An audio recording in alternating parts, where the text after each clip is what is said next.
Il y a 65 millions d'années, la Terre va connaître l'une de ses plus grandes extinctions. De nombreuses espèces végétales et animales sont rayées de la planète. Bah oui, souvenez-vous, c'est la fin du règne des dinosaures, des ptérosaures, etc., etc. Et l'atmosphère dans tout cela? Eh bien, figurez-vous qu'elle en est certainement la cause, enfin, de façon indirecte. En effet, selon les scientifiques, 2 événements géologiques majeurs auraient tout déclenché.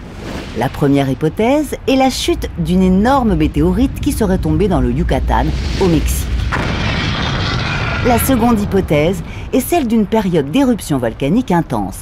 Ces éruptions auraient duré entre 700 000 ans et 1 million d'années.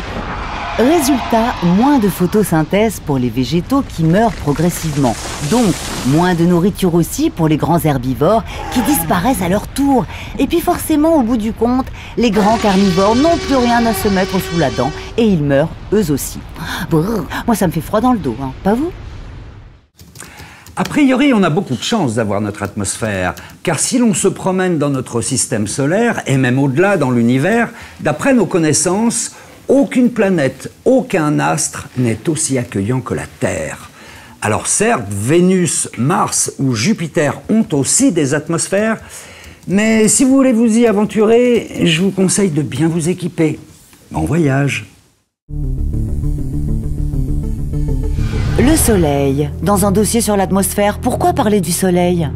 Le Soleil a une atmosphère, mais le Soleil n'est même que atmosphère. On ne peut pas mettre le pied sur le Soleil. Si on s'enfonçait dans le Soleil, ce que je vous déconseille de faire, c'est quand même relativement chaud, on rentrerait dans des enveloppes de gaz qui sont de plus en plus épaisses et jusqu'à être détruites. Donc le Soleil n'est que atmosphère, et en fait il y a même plusieurs atmosphères sur le Soleil. Il y a celle que l'on voit, donc qui définit, on va dire, la boule lumineuse que nous on appelle le Soleil, on appelle ça la photosphère. Et puis il y a d'autres atmosphères qu'on ne voit pas ou seulement dans des circonstances particulières. Par exemple, lors d'une éclipse totale de Soleil, la Lune s'interpose entre nous et la photosphère du Soleil et on va voir toute l'atmosphère du Soleil qui se trouve autour de la photosphère, qui s'appelle la couronne. Les scientifiques ont commencé à étudier sa composition chimique au 19e siècle. Ils y ont trouvé principalement de l'hydrogène. Mais c'est aussi en scrutant notre étoile qu'ils ont fait une étonnante découverte. On s'est aperçu en analysant l'atmosphère du Soleil qu'il y avait un élément qu'on ne connaissait pas sur Terre. Donc on avait découvert un nouvel élément, on l'a appelé hélium, de Hélios, le Soleil. Et puis quelques années plus tard, on s'est aperçu qu'il existait quand même sur Terre, mais à l'état de trace, donc dans des très petites quantités.